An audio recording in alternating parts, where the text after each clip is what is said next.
where I've walked past on the left, which is a manual car, a rare little thing, 6,000 to 8,000. I think it just sold at the lower end of that guide, but quite an interesting little thing. I think that Cortina 1600E sold for 4.4 plus fees. I think the Maserati was 6.1 or something plus fees, that one on the left there. It was a really sweet little thing, a car I'd quite like to own. XJSC, a cabriolet, rare colour on a Boxster. Nice Mercedes CL as well. I think that might even be a 600. There is a 500 project on the other side that you'll see later on in this video. I always did like an SC430 as well. I heard they're terrible to drive, but I quite like one. I really wasn't sold on the creamy colour of this Bentley, and it had a completely flat rear tyre. Looks like a car that's not going to sell for very much, but if you're kind of willing to take on something that's not for a lot of money, then you can do that here. The G-Wagon you can see over in the background there is incredibly rusty on the rear door. It's got holes in the door, doesn't look great underneath, but G-Wagon tax is a real thing, and they do make a lot of money, so it's another one to watch and see what they do.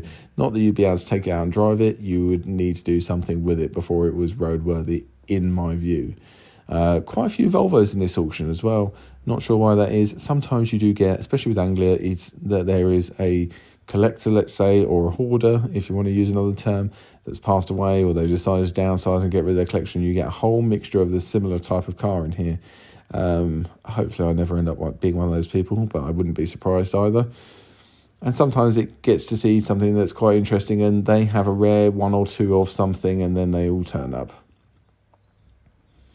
The car's quite well organised this time. There's a little bit more space. I suppose this auction is quite quiet compared to some of the summer ones where they really are crammed out with cars. Nicely laid out, easy to get between the cars. I'm not sure what's going on with that SLK's wheels. Nice to get between the cars and be able to walk around and take photos and video like this.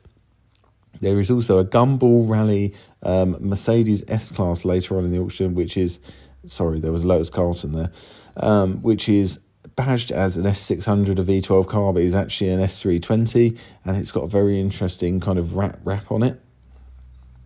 I love that generation of S-Class. Here's the holes on that G-Wagon, but I wouldn't be buying that one, let's say. Rusty. A few more commercials out here as well, which is always nice to see. Plenty of Land Rovers. You always get Land Rovers in auctions, same as Porsches. They're popular for a reason. People love them. That Golf reminds me that I saw a Synchro in Paris over the midweek, which was a rare sight. That was for sale at Retromobile. There's also a whole section of cars out here that are non-runners. So all of these cars you're seeing now will be driven through the auction over this weekend. So you can hear them running, you can see them running, you can see them driving,